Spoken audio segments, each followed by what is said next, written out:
From the opinion pages of the Wall Street Journal, this is Potomac Watch. The January 6th House Committee submits its final report at last, more than 800 pages, concluding to no one's surprise that Donald Trump inspired and instigated the assault on the Capitol on January 6, 2021, and is guilty of at least 4 criminal charges that it has referred to the Justice Department. Will the report and its details change any minds at this point, and what does it leave out or downplay? Plus, the 117th Congress leaves town, but not soon enough to fleece taxpayers one more time. The omnibus bill endgame at the last second here before Christmas won't help Congress's reputation with the American public, but it does spend a lot of money. Welcome, I'm Paul Gigot. I'm with you on this Friday before Christmas weekend. With me is Kim Strassel, our Potomac Watch columnist, who let the GOP have it this week in her column for its co-authorship of the Senate's $1.65 trillion omnibus spending bill for fiscal 2023 through next September. But before we get to that monstrosity, let's talk about the January 6th committee's final report. No real surprises in the report, except for some releases of new transcripts of witness interviews showing that many of Donald Trump's allies took the Fifth Amendment in testimony before the committee. That hardly inspires confidence in them. But Donald Trump blasted the report as partisan, as you'd expect, and said the committee ignored that he had asked Nancy Pelosi to get 20,000 National Guard troops to safeguard the Capitol, which she did not do.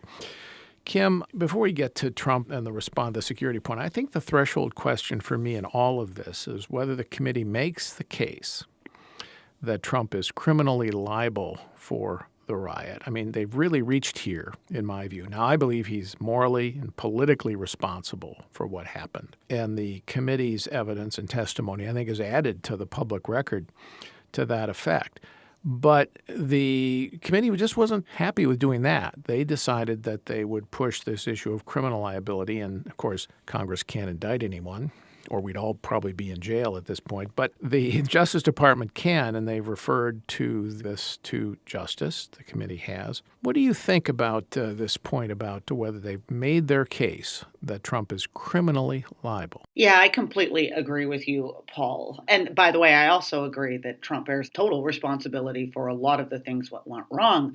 But that's a very different thing from saying he is criminally liable. And if you look at the 4 charges that they are putting forward, obstruction of proceedings, conspiracy to defraud the United States, false statements, insurrection, all of it hinges on this claim that needs to be made that Donald Trump, in my mind, somehow coordinated with or planned for the people to actually attack the Capitol that day. Now, the January 6th committee report tries to make that case. They argue that Trump's lies mobilized a number of very seedy right-wing shadowy groups, the Proud Boys, QAnon followers, Oath Keepers, and that these groups were themselves in contact with each other and had some sort of plan for going after the Capitol.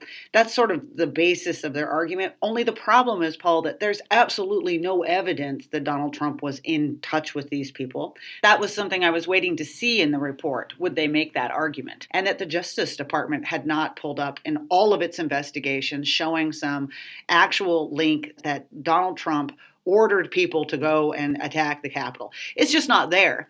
And once you do that, those 4 other charges that they're bringing really fall apart. And I don't know how a prosecutor would feel comfortable at all suggesting that or bringing that up in a court of law. Well, you may remember, Kim, that at the start of this investigation, when the committee launched, we had a background session with one of the members of the committee, and I recall putting this question to that member, asking, would there be any evidence so far that you found linking Trump to the Proud Boys or the Oath Keepers or who did lead the breach of the Capitol, or links from Trump to some of his cronies who might have done that?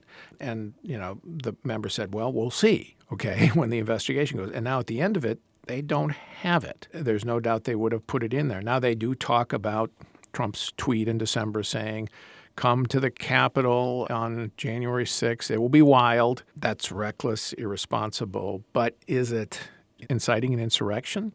I think that's the big hole in this evidence. Now, maybe the Justice Department has found that evidence as its investigation has unfolded. It has been able to indict and prosecute and successfully prosecute some of the people for breaching the Capitol.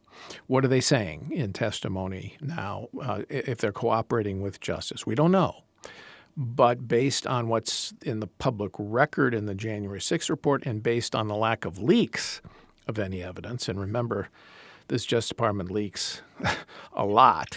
So the question is, well, if there's not, then how do they make their case for Trump instigating the insurrection, as opposed to being reckless, irresponsible, and so on, particularly when he has a First Amendment right to say what he wants about a stolen election, however false. He can claim that Mike Pence, the vice president, had the authority to delay or reject the electoral count. Again, wrong in my view, but he can say it. It's not a crime to say that. So without that evidence, it's problematic, I think, for justice to bring a criminal case. Now, they may think, Jack Smith, the special counsel, may think, well, it's going to be a D.C. jury. They probably don't like Trump. We have a pretty good chance of a conviction. But boy, I would not want to risk that, and particularly when you're indicting a former president who happens to be running against the current president for office. So I just don't see it there. Yeah, I mean, this is my problem, is that are we going to criminalize irresponsible political behavior? Because if that's the case, a lot of people are going to end up behind bars. It's very corrosive to the body politic, too. I mean, people are already feeling unsettled by this unprecedented raid on Donald Trump's home. It was, in my mind, the entire purpose of this committee was supposed to be to tell us what happened that day so that Americans could make sure that we knew where to lay blame and to guard against it happening again. And I think it's just really unfortunate that the committee decided instead that they were going to make this a missile aimed at Donald Trump. I think it's unfortunate the way the committee was set up and the way that its members were chosen, which already made a sizable portion of the public skeptical of anything it was going to do. And then it kind of played into type by doing this. You know, there was so much that they have put out there that I think is very useful information, but it's all going to get swept aside to a certain degree by people who look at the partisan nature of aspects of this and then just decide to discount the entire document. And I would hope the Department of Justice doesn't go down that road either, because we've talked a lot about standards and norms.